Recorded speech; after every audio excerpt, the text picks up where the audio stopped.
In today's video, I'm going to teach you how to hide a page in GoDaddy Website Builder.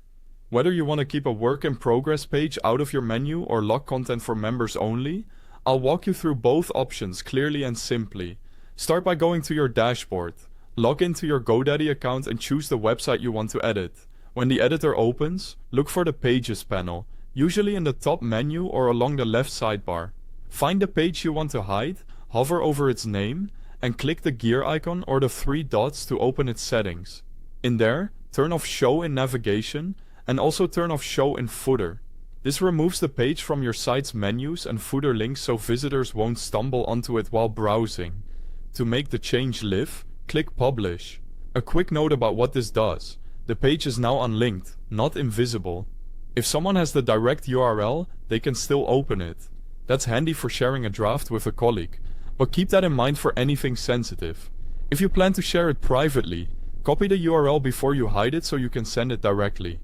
By the way, to make this even easier, I've placed the link to the GoDaddy website builder at the very top of the description so you can access your site in one click.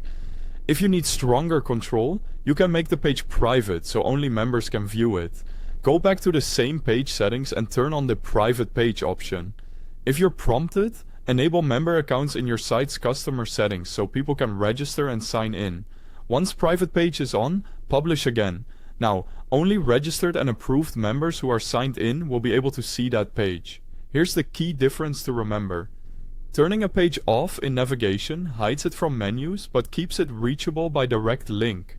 Marking it as a private page requires sign-in and is ideal for exclusive price lists, client materials, or special offers.